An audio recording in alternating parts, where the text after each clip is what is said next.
Hello. Hello. Anyone is here? Hello. Good morning.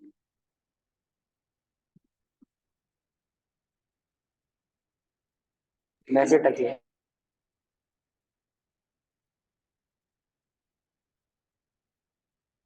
Hello.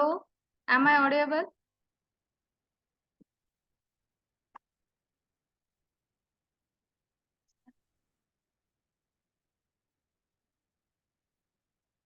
Jnaneshwar Shivane. Yes ma'am It is audible to all of you.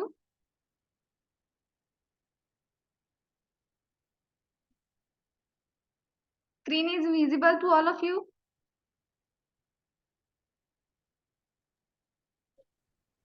Yes, ma'am. Yes, ma'am. Okay. Yes, ma'am. Voice is clear or not?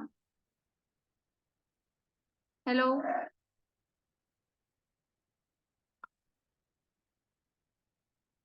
Hello. Kolle Dinesh.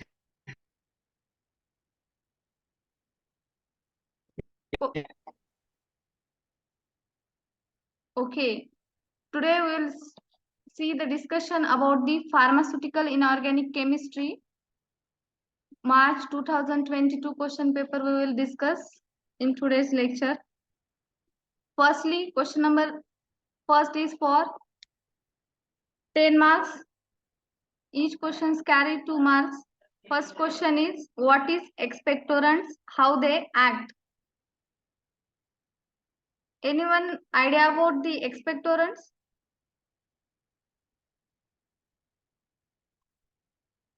Expectorants are used for the treatment of cough. Cough, it means it may be productive or non-productive cough. There are two types of cough. काय expectorant काय? These are the drugs which are used for the treatment of cough.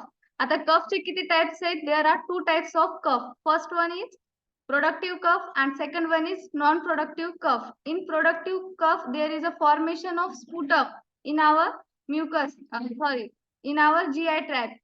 And in non-productive cough, there is a no formation of mucus in our GI tract. Then expectorants are used in the treatment of productive cough. काय expectorant cough चे दोन प्रकार आहेत. एक आहे productive cough, second one is non productive cough. आता ती expectorant कशाच्या ट्रीटमेंट मध्ये यूज करतात? Expectorants are drug which are used in a productive treatment of productive cough. Productive cough असेल त्या केस मध्ये आपण expectorant as a treatment म्हणून यूज करतो. आता एक्सपेक्टोरंटचा एक्झाम्पल आहे ammonium chloride, potassium iodide and sodium iodide. ते हा जो मॉडेल आन्सर शीट आहे याच्यामध्ये एक्झाम्पल नाही आहेत. मी तुम्हाला दुसरी एक मॉडेल आन्सर शीट शेअर करते, याच्यापेक्षा ती बेटर आहे, तुम्ही ती रेफर करा.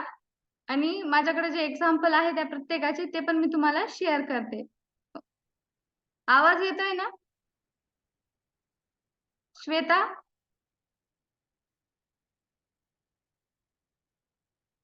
हॅलो. येस मॅम येतोय. ओके. व्हॉइसचा इश्यू आला तर कोणीतरी हँड रेज करा. मग काय एक्सपेक्टोरंट, सिंपली तुम्हाला डेफिनेशन कळाली. Expectorants are the drugs which are used in the treatment of productive cough and the example of expectorant are ammonium chloride, potassium iodide and sodium iodide. Next काय, how they work, म्हणजे expectorants how it reduce the cough. आता expectorants are used in a treatment of productive cough. Expectorant कशाच्या treatment मध्ये use होतात? Productive कफच्या. मग these expectorants कसे act होतात? the thickness of, they reduce the thickness of that mucus. जे काही आपल्या जीआय ट्रॅक मध्ये म्युकस फॉर्म झालेला आहे त्या म्युकसची काय करतात? ते थिकनेस किंवा त्या म्युकसची विस्कॉसिटी काय करतात? कमी करतात. आणि ते जे म्युकस आहे जे की आपल्या जीआय ट्रॅक मध्ये फॉर्म झालेला आहे ते काय करतात? बॉडीच्या बाहेर इलिमिनेट केल्या जाते. आता इथे डेफिनेशन काय दिली? It is a type of cough medication use to help clear mucus from your airway. ते जे काही तुमचा एअरवे आहे जे काही म्युकस तुमच्या एअरवे मध्ये फॉर्म झालेला आहे त्याची काय करतात ते विस्कॉसिटी रिड्यूस करतात आणि ते जे म्युकस आहे ते बॉडीच्या बाहेर थ्रू आउट करण्यासाठी हेल्प करतात एक्सपेक्टोरंट. याची दुसरी एक डेफिनेशन सांगायची झाली तर expectorants are the drugs which remove the sputum from our respiratory tract. आपल्या रेस्पिरेटरी ट्रॅक मध्ये जे म्युकस फॉर्म झालेला आहे त्याला काय करतात ते रिमूव्ह करतात. This is about the expectorant.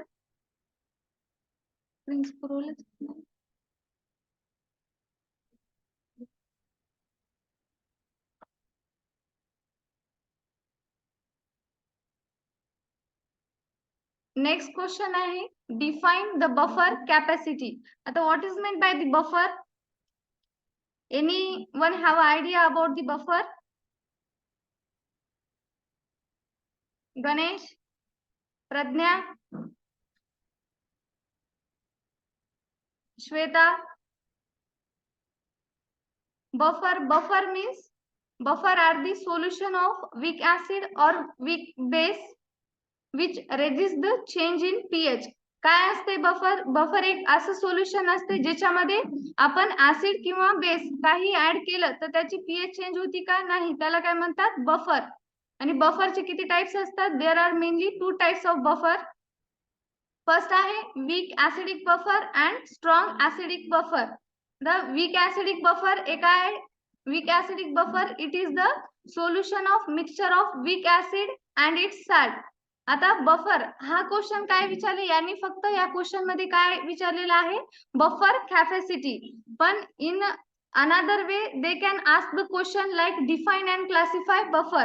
आता यांनी इथे विचारलाय बफर कॅपॅसिटी पण ते तुम्हाला डिफाइन अँड क्लासिफाय बफर सुद्धा असं सुद्धा क्वेश्चन विचारू शकतात. In that case you have to know the definition and classification of a buffer. मग firstly buffer is the weak acidic or weak basic solution they resist the change in pH.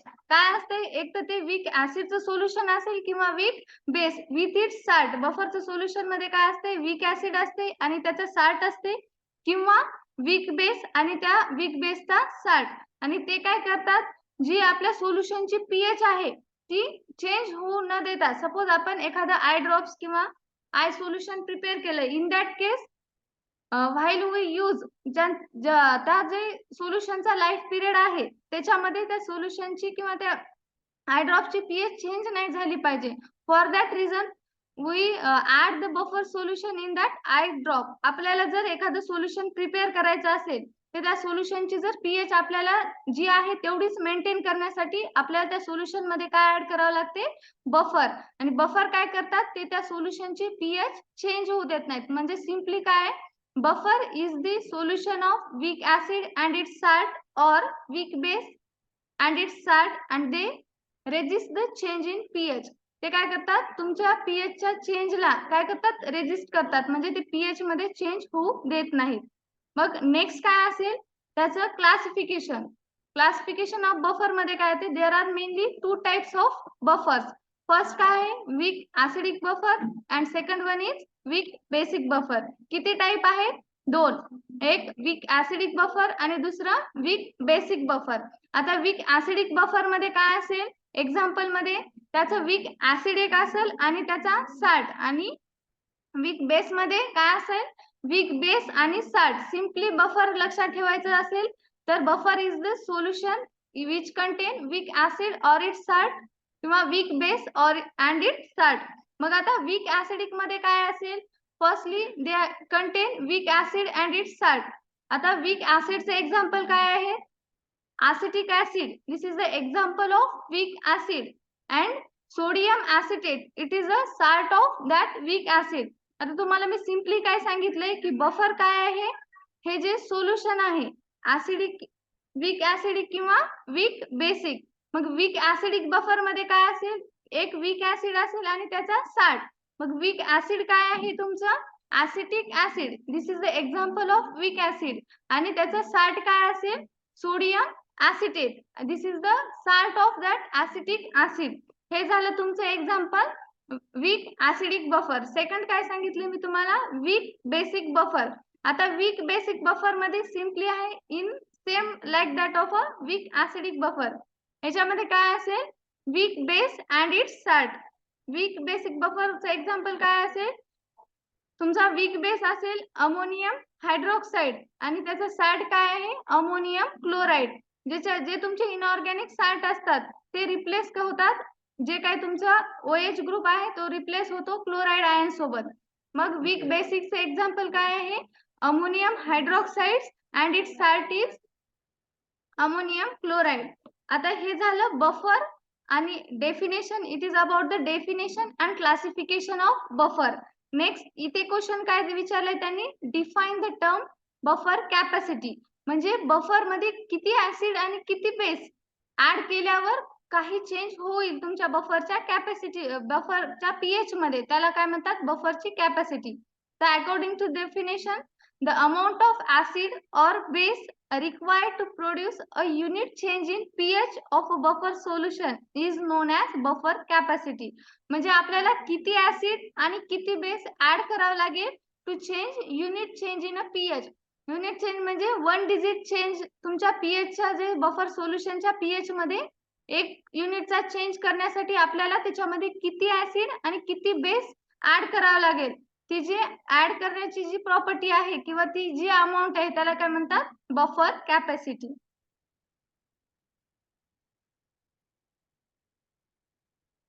Next काय आहे, next question आहे, name the 2 inorganic substances used as a antacid.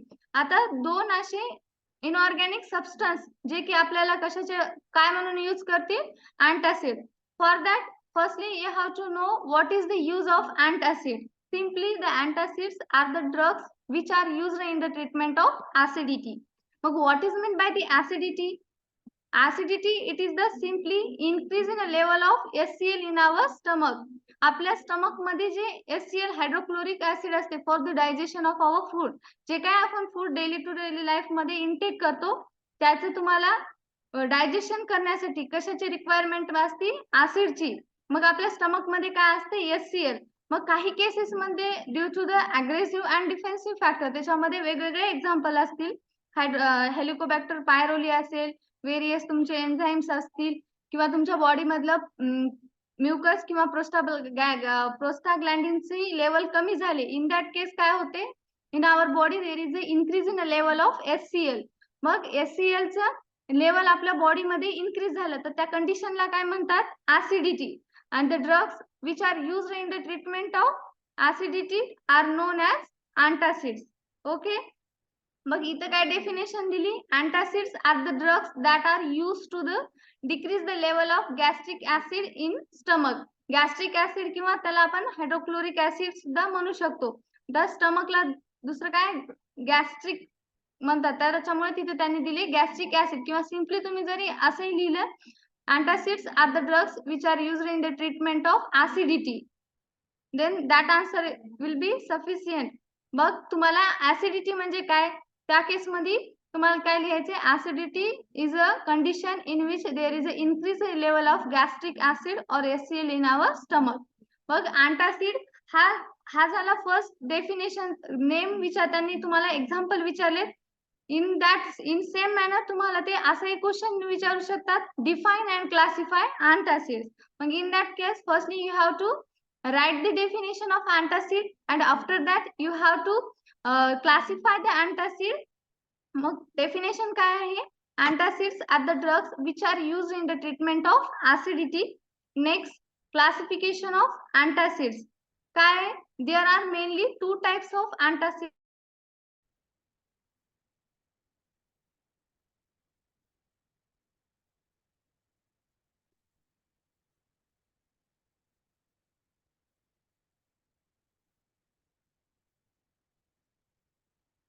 Hello.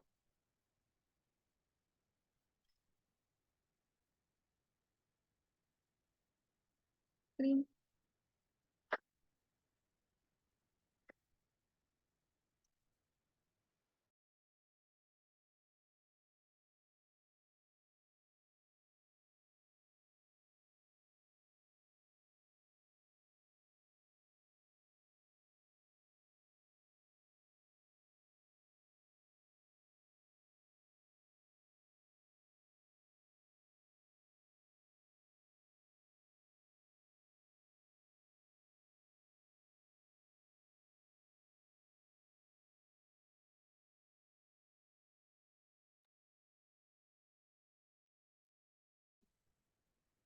Okay.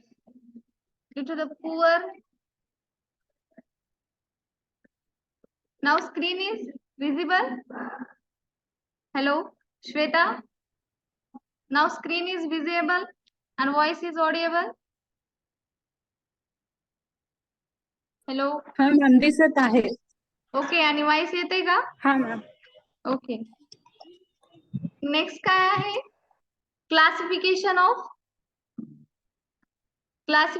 of antacids. There are two types of antacids. First one is systemic antacids and second one is non-systemic antacids.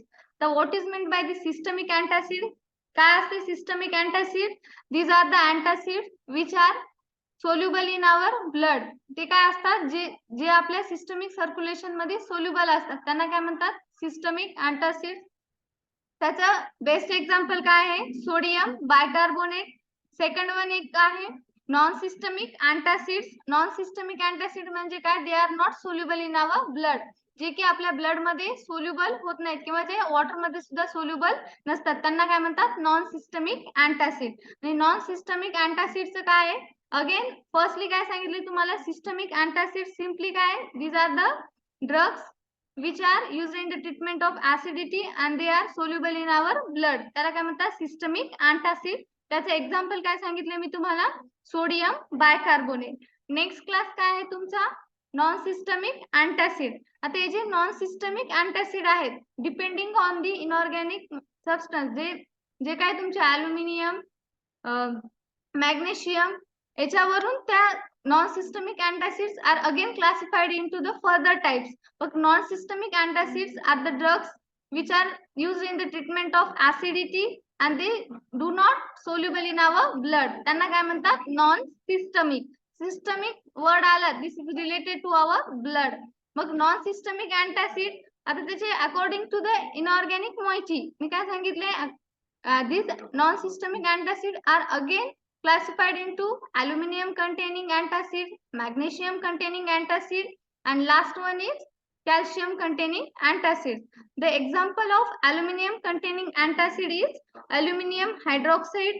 Calcium containing antacid चे example आहे calcium carbonate and magnesium containing antacid चे example आहे magnesium carbonate. आता हे जे मी तुम्हाला सांगायले ते इथे नाहीये स्क्रीन मध्ये, हे फक्त मॉडेल आन्सर शीट आहे, क्वेश्चन पेपर आहेत. पण हे मे बी क्वेश्चन तुम्हाला हे त्यांनी प्रिव्हियस इयरला विचारलेले आहेत, पण या वेळेस तुम्हाला ते डिफाइन अँड क्लासिफाय अँटासिड हा सुद्धा क्वेश्चन विचारला जाऊ शकते. So that I will explain the definition and classification of the antacid. Okay. Next non systemic अँटासिडचे एक्झाम्पल झाले. आता ह्याच्यावरच अँटासिडवर आणखी एक क्वेश्चन विचारण्यासारखं आहे, कॉम्बिनेशन थेरपी.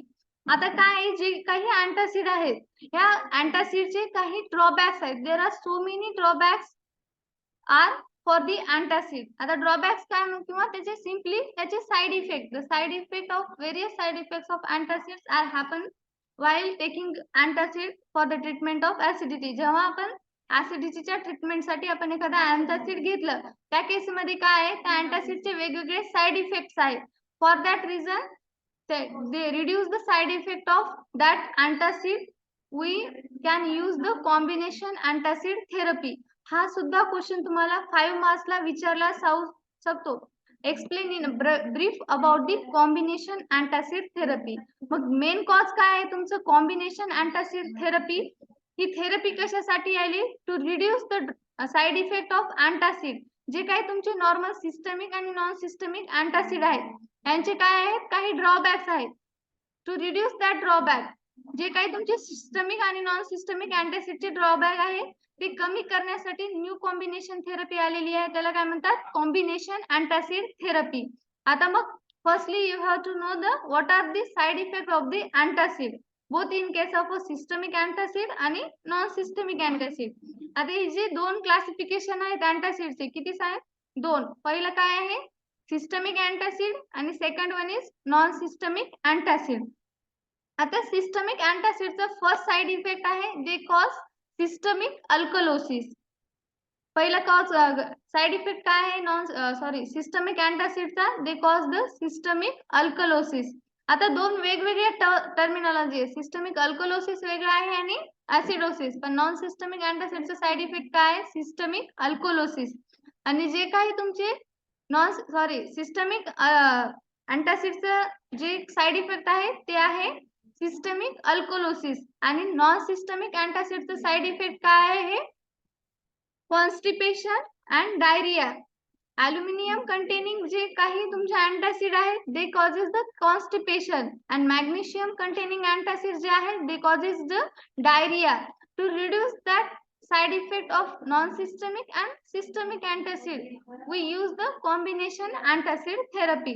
आता जे काही सिस्टमिक अँटासिडचं सांगितलं की मी सिस्टमिक अल्कोलोसिस हा त्याचा साइड इफेक्ट आहे आणि तुमचे नॉन सिस्टमिक अँटासिड आहेत त्यांचं जे साइड इफेक्ट आहे ते काय आहे? डायरिया आणि कॉन्स्टिपेशन.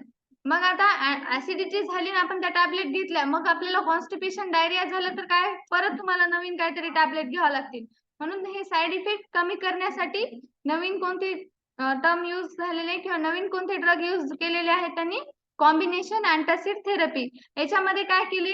जे अल्युमिनियम आणि मॅग्नेशियम वेगवेगळे आहेत ड्रग नॉन सिस्टमिक अँटासिड त्या दोघींचे एकच कॉम्बिनेशन करून म्हणजे वेगवेगळे त्या दोन्हीचे एकच कॉम्बिनेशन करून लाईक मॅग्नेशियम हायड्रॉक्साइड जेल आणि अल्युमिनियम हायड्रॉक्साइड अशा दोन वेगवेगळ्या याचे एकच कॉम्बिनेशन करून त्यांनी काय केले?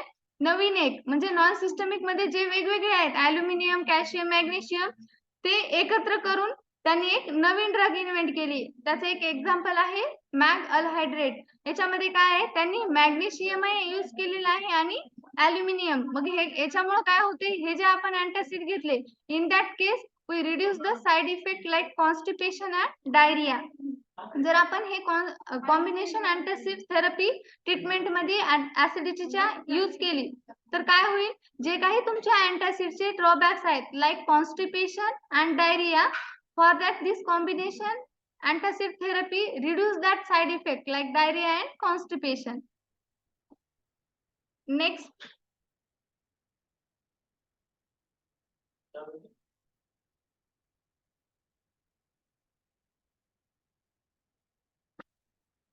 काय आहे? Define radioactivity and give its units. काय असते radioactivity? The emission of ionizing radiation or particles caused by the spontaneous degeneration of atomic nuclei is termed as radioactivity. आता ही radioactivity काय? Simply the ability of substance to emit the radiation. काय? Radio substance असतात ते काय? त्यांची काय? मग त्यांची ॲबिलिटी काय असते? They emit the radiation.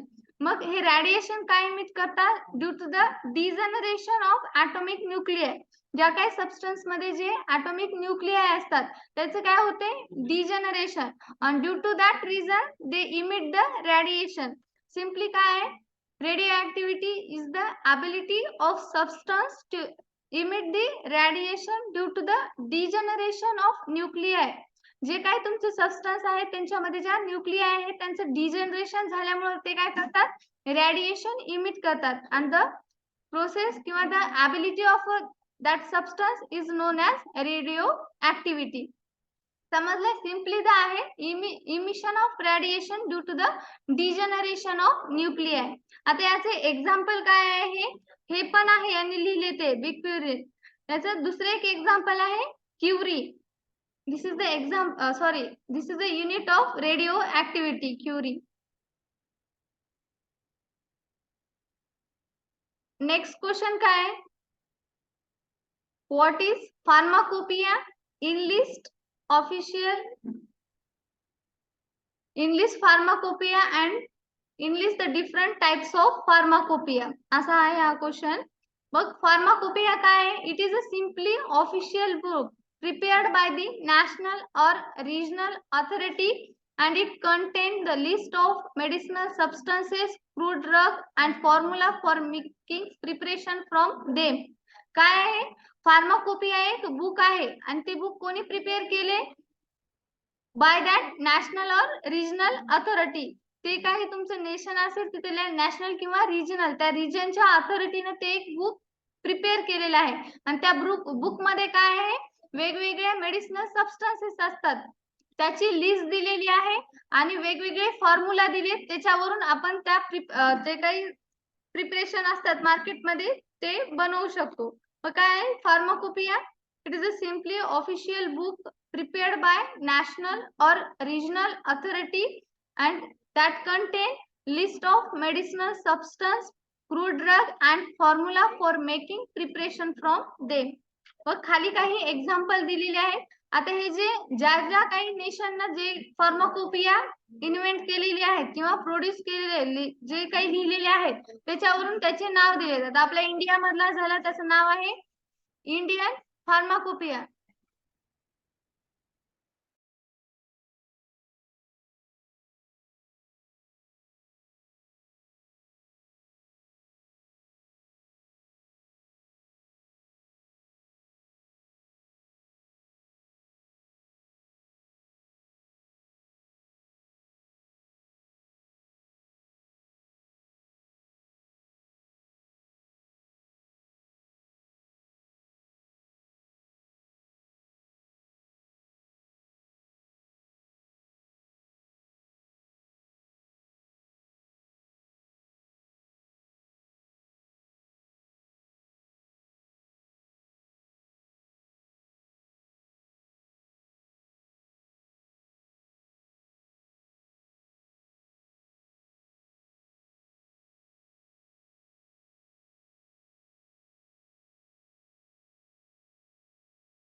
हे काय आहे त्याचे एक्झाम्पल.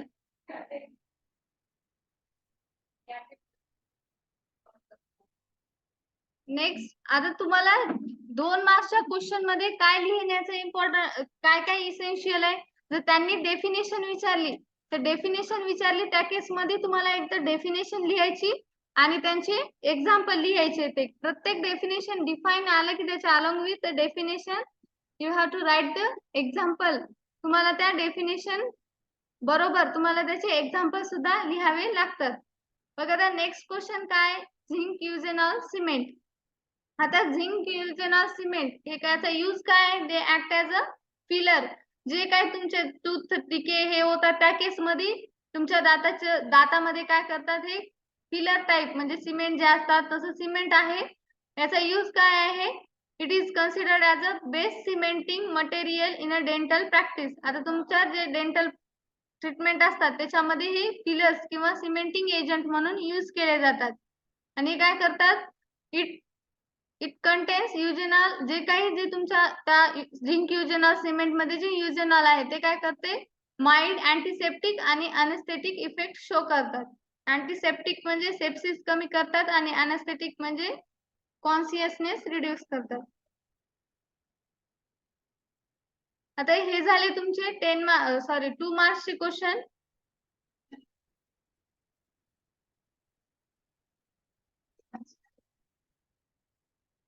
आता हा नेक्स्ट क्वेश्चन जे की तुमचा लॉंग आन्सर क्वेश्चन असतो त्याच्यामध्ये इच क्वेश्चन त्याच्यामध्ये हे जे तुमची सेकंड क्वेश्चन आहे तुमचा त्याच्यामध्ये तुम्हाला 3 क्वेश्चन दिले जातात. त्याच्यामधले कोणतेही 2 तुम्हाला सॉल्व्ह करायचे असतात. Each question carry 10 marks. तुम्हाला सेकंड क्वेश्चन मध्ये 2 सोडवायचे आणि त्याच्यामध्ये 10 मार्क्स. या जे क्वेश्चन आहे याच्यामध्ये तुम्हाला ब्रीफ एक्सप्लेनेशन लिहिणं आवश्यक आहे कारण हा क्वेश्चन लॉंग आन्सर क्वेश्चन आहे. त्याच्यामुळे इथे काय विचारले त्यांनी what are gastrointestinal agent, classify them with example, describe about classification of properties of ideal antacid and combination antacid therapy. मी तुम्हाला अँटासिडचं आधी सेकंड 2 मार्क्सच्या क्वेश्चन मध्येच सांगितलेलं आहे की कॉम्बिनेशन अँटासिड थेरपी विचारली जाऊ शकते आणि इथे लॉंग आन्सर मध्ये तोच क्वेश्चन टाकलेला आहे. कॉम्बिनेशन अँटासिड थेरपी म्हणजे काय? आता या क्वेश्चन मध्ये पहिल्यांदा काय गॅस्ट्रोइंटेस्टिनल एजंट म्हणजे काय हे तुम्हाला लिहावं लागतील. काय असते गॅस्ट्रोइंटेस्टिनल agent? These are the drugs that are used to reduce acidity, regulate gastrointestinal motility, water flow, improve digestion, and that substances are known as the gastrointestinal agent. म्हणजे तुमच्या GI ट्रॅकची मोटिलिटी वाढवण्यासाठी किंवा तुमचं ऍसिड रेग्युलेशन साठी किंवा water flow improve करण्यासाठी जे काही ड्रग यूज करतात त्यांना काय म्हणतात? गॅस्ट्रोइंटेस्टिनल एजंट. आता तुम्हाला याच्यामध्ये तुम्हाला गॅस्ट्रोइंटेस्टिनल एजंटची आधी डेफिनेशन लिहावी लागेल.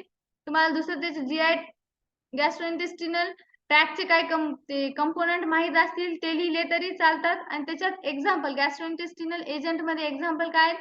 अँटासिड आहेत. ते कशाच्या ट्रीटमेंट मध्ये यूज करतात? ऍसिडिटीच्या. सेकंड वन दिले त्यांनी ऍसिडिफायर्स. ऍसिडिफायर्स कशाच्या ट्रीटमेंट मध्ये यूज करतात? अक्लोरहायड्रिया. अक्लोरहायड्रिया म्हणजे काय? In that situation, HCl level in our body is decreases. Achlorhydria, A means absence आणि chlorhydria means HCl. Absence of HCl किंवा decrease in the level of HCl is known as achlorhydria. मग अक्लोरहायड्रियाच्या treatment मध्ये काय use करतात? Acidifiers. Dilute HCl, it is the best example of acidifiers. आणि अँटासिडचं तर मी already तुम्हाला एक्सप्लेन केलेलंच आहे. नेक्स्ट काय? अँटी अल्सर एजंट म्हणजे जे काय तुमचे पेप्टिक अल्सर असतात ह्याचे जे ट्रीटमेंट मध्ये यूज करतात त्यांना काय म्हणतात? Anti ulcer agent.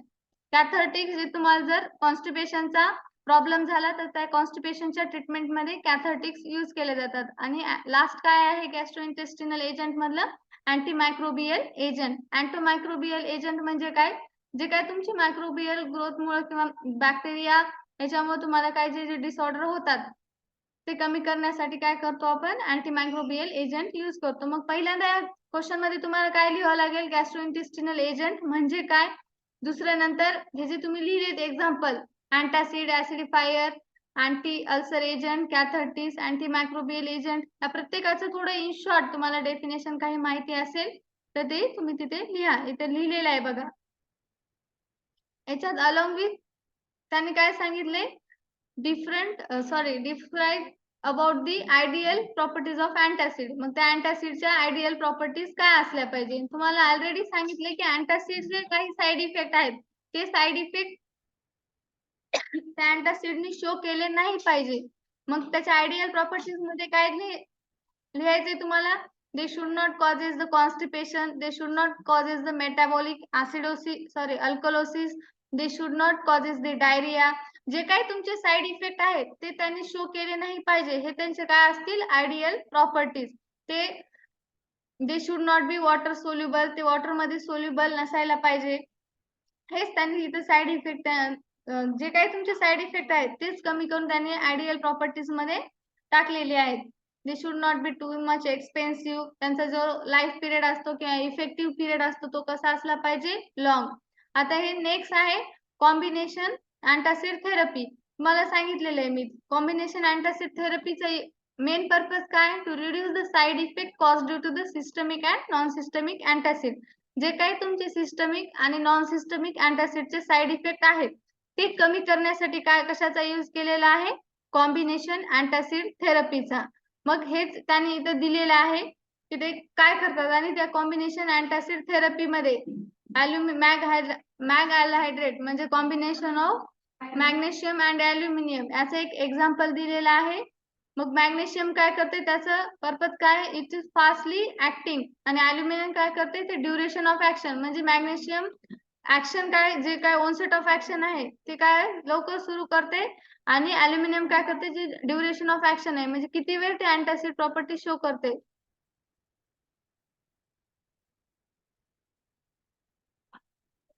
हा क्वेश्चन आणि हा पण क्वेश्चन विचारू शकतात ते what is impurity? Discuss in detail sources about the impurities and effect of impurity.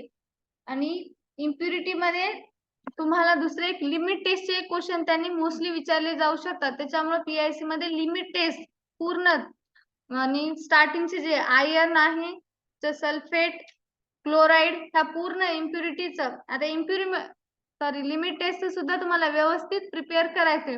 Limit taste मध्ये काय तुम्हाला firstly principle of that reaction limit test. Suppose तुम्ही क्लोराईडची लिमिट टेस्ट घ्यायलात तर त्या केस मध्ये काय आहे, क्लोराईडचं लिमिट टेस्टचं प्रिन्सिपल काय, प्रिन्सिपल म्हणजे क्लोराईड आयन कशासोबत रिॲक्ट होतात. आता काय त्याचं principal, chloride ion get react with silver nitrate and it forms the precipitate of silver chloride. हे काय झालं, त्याचं प्रिन्सिपल झालं. मग प्रिन्सिपल झाल्यानंतर प्रोसिजर लिहायची फॉर बोथ टेस्ट आणि स्टँडर्ड. पहिल्यांदा डेफिनेशन लिहायची की लिमिट टेस्ट म्हणजे काय. लिमिट टेस्ट कशासाठी केली जाते, to detect the impurity present in our sample. आपल्या सॅम्पल मध्ये किती लिमिट मध्ये एक तर इम्प्युरिटी असली तर ती किती लिमिट पर्यंत असायला पाहिजे आणि ती किती आहे, लिमिट टेस्ट पास झाली की फेल झाली. म्हणजे इम्प्युरिटी चेक करण्यासाठी आपण काय यूज केलं जाते, लिमिट टेस्ट.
नेक्स्ट क्वेश्चन काय, what is impurity, discuss in detail sources of impurity and give the effect of impurity.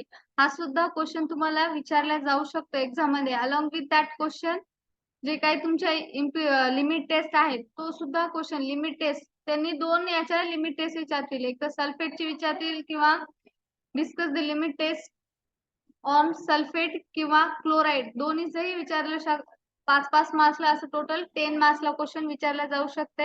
आता इम्प्युरिटी काय आहे, impurity It is a foreign particle which affect the purity of pharmaceutical drugs or API.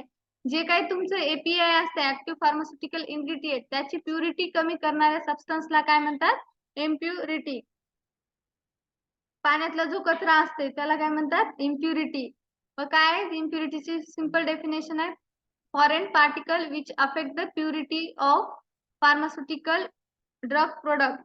आता हे झालं impurity. मग impurity कशा कशामुळे होती? जे काही तुम्ही फार्मास्युटिकल डोसेज फॉर्म प्रिपेअर करण्यासाठी जे रॉ मटेरियल यूज करतात त्याच्यामुळे सुद्धा तुमच्या फायनल प्रिपरेशन मध्ये इम्प्युरिटी ऍड होऊ शकते, किंवा रिएजंट जे यूज करतात त्याच्यामुळे, नेक्स्ट तुम्ही कोणत्या मेथडनं तुमचं प्रिपरेशन बनवलंय त्याच्यामुळे सुद्धा तुमच्या सॅम्पल मध्ये किंवा डोसेज फॉर्म मध्ये इम्प्युरिटी ऍड होऊ शकते, किंवा ऍटमॉस्फेरिक कंटॅमिनेशन. सपोज तुम्ही एखाद्या प्लांट मध्ये डोसेज फॉर्म प्रिपेअर करायला, तर त्या प्लांट मध्ये एन्व्हायरमेंट मध्ये काही डस्ट पार्टिकल असतात, ते प्रिपरेशनच्या वेळेस तुमच्या फॉर्म्युलेशन मध्ये ऍड होतात. This is a one type of impurity. किंवा ज्या वेसल मध्ये सपोज तुम्ही कंटेनर मध्ये मिक्सिंग करत आहे त्या कंटेनरलाच काही इम्प्युरिटी किंवा डस्ट पार्टिकल पहिलेच ऍड झालेले असतील आणि त्याच्यामध्ये तुम्ही तुमचा ड्रग किंवा एपीआय ऍड केला, मग त्याच्या कंटेनर किंवा वेसल्स मध्ये मुळे सुद्धा काही इम्प्युरिटी तुमच्या सॅम्पल मध्ये येऊ शकते. नेक्स्ट काय? Packing error. पॅकेजिंग मध्ये जे काही तुम्ही पॅकेजिंग करता त्या पॅकेजिंग मटेरियल मुळे सुद्धा तुमच्या याच्यामध्ये इम्प्युरिटी ऍड होऊ शकते. नेक्स्ट काय? Storage condition. सपोज तुम्ही प्रॉपर स्टोरेज केलं नाही त्या याचं ड्रग प्रोडक्ट, त्याच्यामुळे तुमच्या फायनल डोसेज फॉर्म मध्ये इम्प्युरिटी ऍड होऊ शकतात. हे त्याचं काय डिटेल डिस्क्रिप्शन आहे, कसे कसे तुमच्या याच्यामध्ये मेथड कोणत्या आहेत, सॉल्व्हंट मुळे काही, ऍटमॉस्फेरिक कंडिशन मुळे, जे काही तुमचे वेसल्स आहेत त्याच्यामुळे तुमच्या याच्यात इम्प्युरिटी ऍड होऊ शकतात. हा तुमचा लास्ट क्वेश्चन नंबर 3. याच्यामध्ये काय 5 मार्क्सला एक क्वेश्चन असतो. टोटल क्वेश्चन तुम्हाला 7 सॉल्व्ह करायचे असतात. याच्यामध्ये थोडस व्यवस्थित तुम्हाला लिहावं लागेल. 10 आणि 5 मार्क्सचे जे क्वेश्चन आहेत त्याच्यामध्ये तुम्हाला लॉंग डिस्क्रिप्टिव्ह टाइप्स लिहावं लागतं. यांनी काय दिले? फर्स्ट क्वेश्चन काय आहे? Define antidote, give classification of antidote and explain the detail mechanism of cyanide poisoning. आता अँटीडोट काय आहे? Antidote are the drugs which are used in the treatment of poisoning. पॉइझनिंगच्या कंडिशन मध्ये जे ड्रग यूज केले जातात त्यांना काय म्हणतात? अँटीडोट. किंवा तुम्ही जे पॉइझन घेतले तर ते कमी करण्यासाठी किंवा त्याचा इफेक्ट बॉडीवर होऊ नये म्हणून आपण काय घेतलं जाते? अँटीडोट. मग त्याचं क्लासिफिकेशन इथं दिलेलं आहे. Physiological antidote, chemical antidote, mechanical antidote. This is a explanation and example. आणि best example for the antidote is cyanide.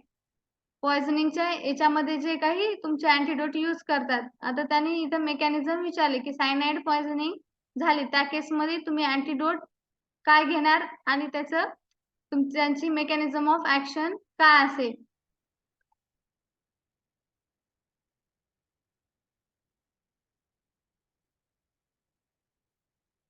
आणि हा क्वेश्चन आहे तो describe various concept of acid and base.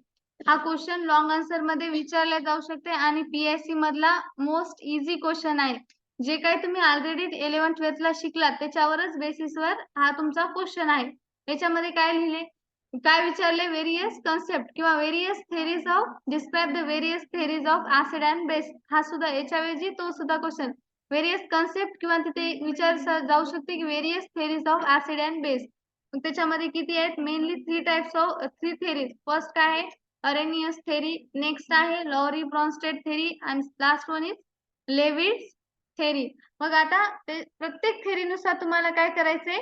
त्याची डेफिनेशन, ऍसिड म्हणजे काय आणि बेस म्हणजे काय. फर्स्टली काय दिले त्यांनी? According to the Arrhenius theory, acids are the substances which produce the H+ ion in aqueous media. आता अरेनियस ने काय सांगितले? ऍसिड काय आहेत? असे सबस्टन्स आहेत जे aqueous medium मध्ये काय प्रोड्यूस करतात? H+ ion. आणि इन कॉन्ट्रास्ट बेस मध्ये काय सांगितले? Base are the substances which produce the OH- ion in aqueous media. Acid H+ ion produce करतात aqueous media मध्ये आणि बेस OH- ion. आणि नेक्स्ट थेरी काय? Lowry and Bronsted theory. इथे काय सांगितले? The acids are the substances which yield किंवा donate H+ ion आणि base are the substances which accept the H+ ion. Last theory काय आहे? Lewis theory. लेविस थेरी काय आहे? Acids are the substances which accept the electron pair. म्हणजे electron pair ते काय करतात? ऍक्सेप्ट करतात. आणि बेस काय करतात? इलेक्ट्रॉन पेअर डोनेट करतात. This are the long answer question. आता तुम्हाला 2 मार्क्सच्या क्वेश्चन मध्ये इन शॉर्ट लिहिता येते. जर डेफिनेशन विचारली, in that case you have to write definition along with 2 example. प्रत्येक याची डेफिनेशन लिहायची, त्याच्यासोबत त्याचे 2 एक्झाम्पल. आणि 10 मार्क्स आणि 5 मार्क्स ते क्वेश्चन आहे, त्याच्यामध्ये तुम्हाला ब्रीफ एक्सप्लेनेशन लिहावं लागेल. हा जो क्वेश्चन पेपर आहे हा मार्च 2023 चा आहे. याच्यानंतर जे क्वेश्चन पेपर आपण टोटल 4 क्वेश्चन पेपर बघणार आहोत. तर नेक्स्ट लेक्चर मध्ये आपण दुसऱ्या इयरचा 2019 किंवा 17-18 पेपर बघू. Any doubt? कुणाला काही समजलं नसेल, काही क्युरीज असतील तर you may ask. Shweta, Pragya, Anjali, anyone have anyone doubt?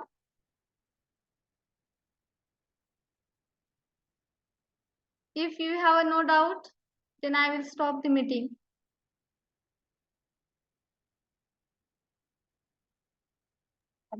No, ma'am. Okay. Okay. I will stop this.